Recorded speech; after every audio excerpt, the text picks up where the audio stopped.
Hello, hello, hello. Ooh, it's too bright.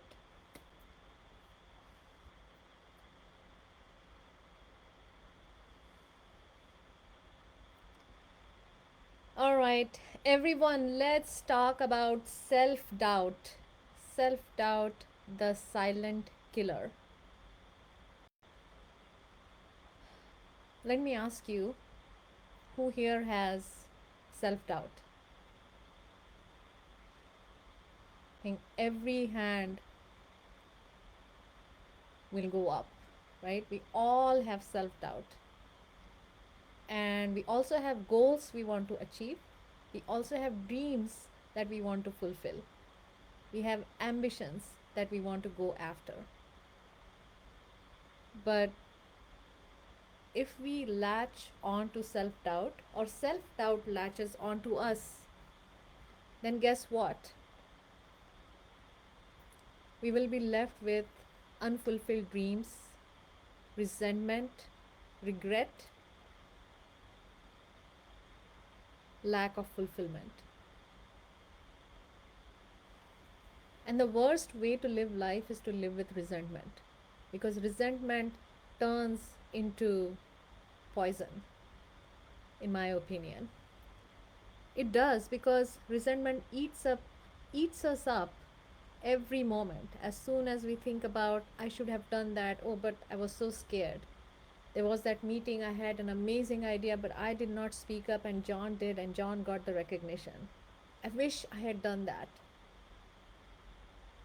And then we keep wishing and hoping that we will someday speak up in meetings or do the courageous things that our heart desires.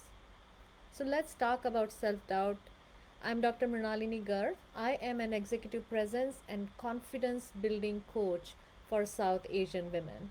I help women gain back the confidence, help them believe in themselves, teach them how to speak up, network, and negotiate their way to career growth.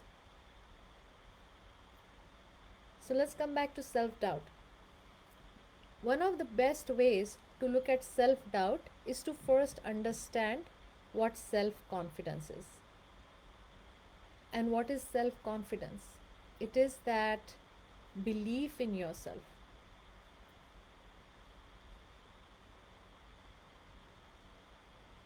It's actually a belief about yourself, right? Do you believe in your self ability? Or do you question yourself? Do you have that sense of worthiness? Whether you pass or fail, win or lose, does that shake you up or shake your worth? Or do you feel that, hey, it doesn't matter? If I failed, I can learn from my failure and get up and try it again and win or lose. Doesn't matter. It does not affect your self worth. You can regulate your emotions. Somebody says something to you. If they praise you, you feel elevated. If they criticize you, you feel deflated.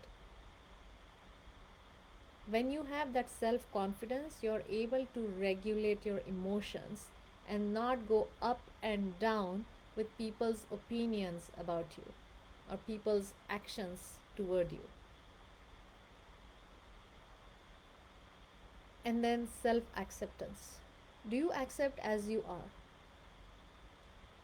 And of course, fashion industry, media does not help when it comes to self acceptance. And of course, the societal conditioning. Right with your skin color, people are gonna judge you. In our own countries, we are discriminated for the color of our skin. Forget about foreign countries.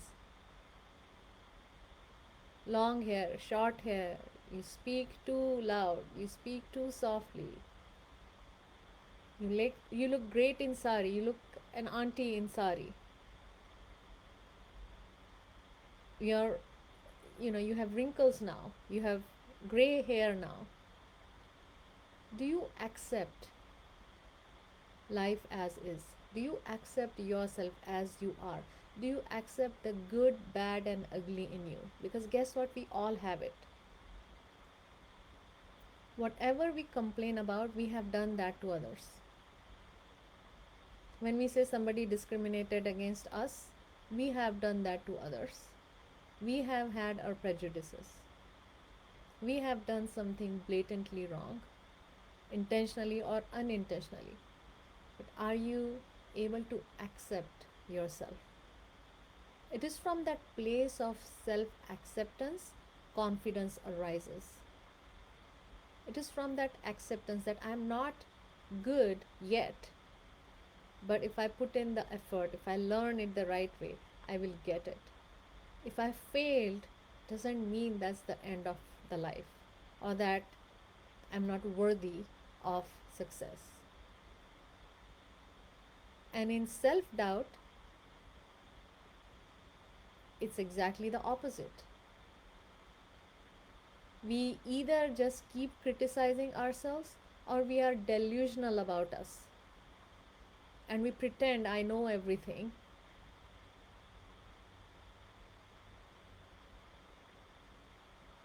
When we have self doubt, we cannot regulate our emotions. If people criticize us, we feel small. If people validate us or praise us, we feel big. But this is temporary, it doesn't stay.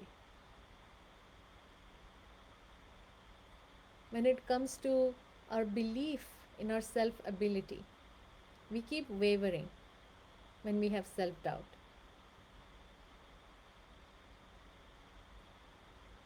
This is the reason why self doubt is so crippling, because there is no self acceptance, there is no belief in our self ability. We can't regulate our emotions and we don't have a sense of worthiness.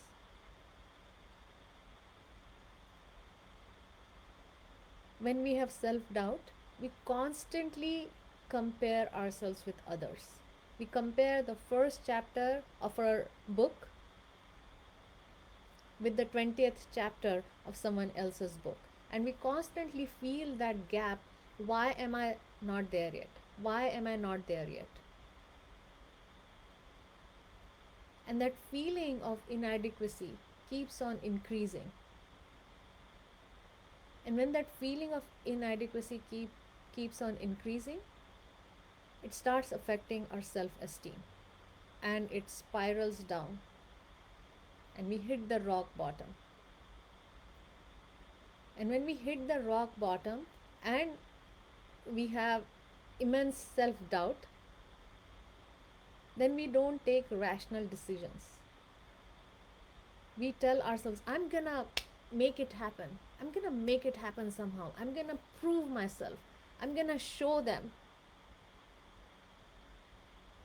And then, without really being rational about our actions, we start taking actions that do not actually help our goals. In fact, they divert us from our goals.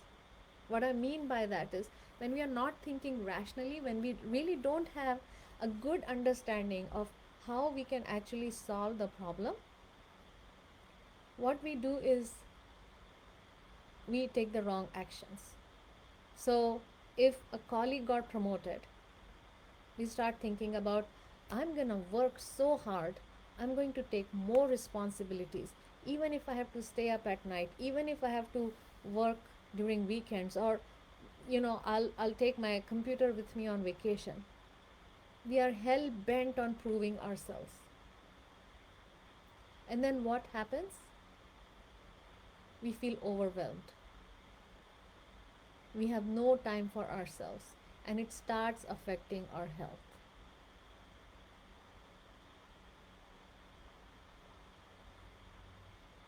Before we can eliminate self doubt, it is important to understand what it is and how it works and how it impacts us. And if we don't understand how crazy this silent killer is, we cannot defeat it. And a little bit of nervousness is normal, but constantly questioning our abilities, constantly swaying with other people's opinions about us, not being able to have that sense of worthiness. That is a problem. That is a big problem. So I'm not talking about the, the usual jitters that we get when we are doing a presentation, when we are doing something for the first time. Self doubt is crippling. It's almost like a sickness. And if we live in this space for a long time, we start telling ourselves lies. And the lies being, oh, um, I'm not a social person, I'm very shy, I'm introverted.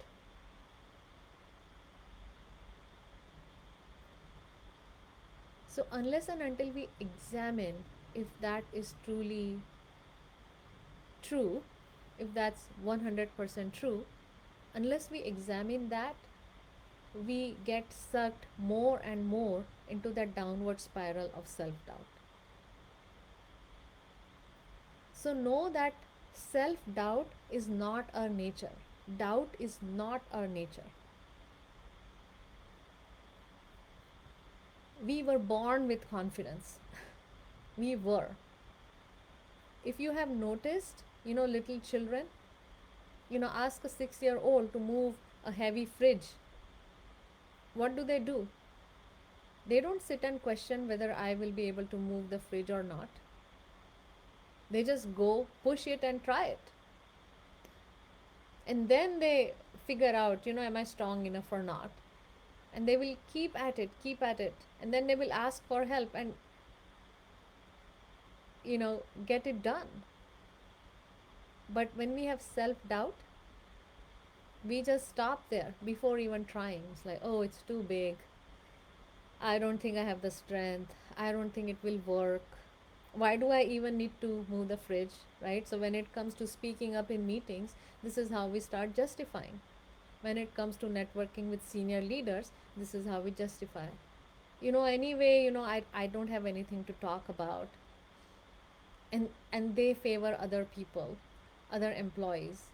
So, what's the point in having that conversation? But this is just your self doubt holding you back from doing the things that are needed to thrive in your career, but it holds you back to keep you safe. Safe. So, what do we do to address self doubt? Well, first thing is become aware of self doubt. Know that it is not your nature, which means that you can do something about it. Then, the third thing is to do what you're afraid of. Now, this is, I don't say it very lightly, but whatever we are afraid of, if we do that, that's how our fear goes away. I'll give you an example. Just yesterday, or it was day before yesterday, so my son is learning piano and he wants to learn it. He's excited about it, but he is afraid of failure. So one day, uh, 2 days ago, I told him, let's practice piano. And he just didn't want to do it. He just didn't want to do it. And of course, he's little, he's only 6 years old. So he's not able to say that, oh, I'm so scared of failure. I, I'm not good at it. He's not able to say those things. But he was clearly upset. So I had to actually lift him with love and I sat him in my lap and then we went over the notes in the book and then I showed him how it's done. And I asked him to do it 5 times. First 4 times he failed and then the fifth time he got it. And as soon as he got it, his expression changed and he was just happy. So sometimes we just have to do the things that we are uncomfortable doing. We have to step out of that comfort zone. There's no other way. There's no other way to get over self doubt. Now, here's the trick. If you're afraid of speaking up and you want to improve the skills, you need to learn the right skills so that you can speak up.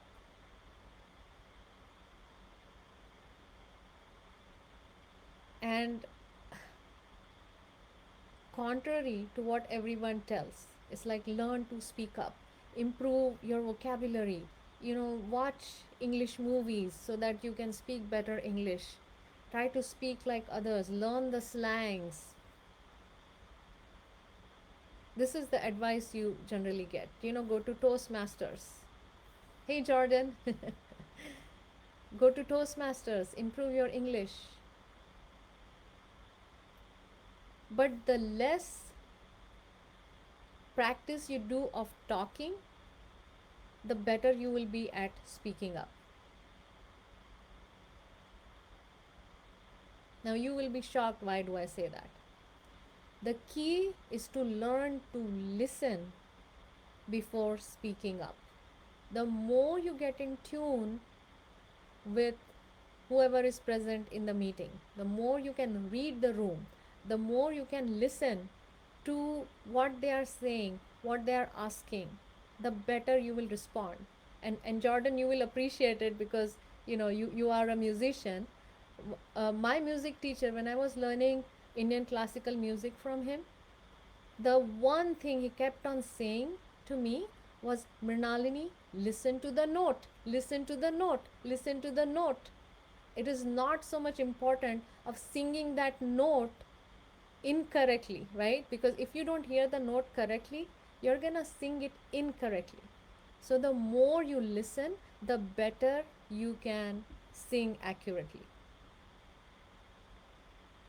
So this is the most important thing. When you are in meetings and you're doubting yourself, why are you doubting? Because you're not listening to the right audience. You're listening to the pesky voice in your head that is telling you, oh, your English is not as good. Oh, you have a very thick accent. Don't make a fool of yourself. Don't open your mouth. You don't have all the information. So you're listening to the wrong audience. Listen to what people are saying, the questions that they are asking. If they are pushing back, that does not mean they are criticizing. They are wanting more information from you. They are wanting that they want to trust you. They want to hear more from you. But what we do is we shut ourselves down because we are not listening to what they are saying and what they are asking. We are bringing our own prejudice in the conversation, and we are listening to those questions through those filters.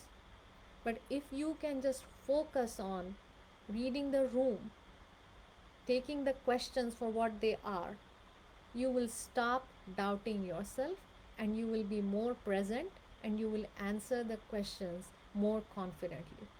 We tell ourselves, oh, but I can't speak, it's very male dominated, and it's the old boys club. We can tell us anything that we want to tell, and there, we don't say that there's some truth to that. However, if we just keep telling us that, we will never succeed. So we have to make our voice heard, and we can only make that heard when we can listen carefully to what is going on in the room. So self doubt, or the fear of speaking up, comes from doubting yourself. So the more you are present, the more you can listen what is going on in the room, the easier it will be for you to speak up. Yes, I love that, vocal activation through listening, so that we are not going back in our fear of not speaking up. So this is how you start winning, one conversation at a time. Because if you want to build an executive presence is built by having one conversation at a time.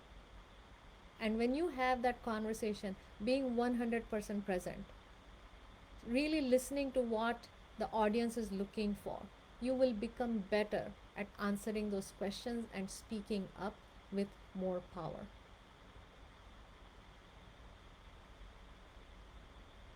So if you are, I love all these comments, Jordan. But those who will be watching the replay, please write down, please type, what is, where do you doubt yourself? where is that one thing that you want to work on? What is that one thing you want to work on?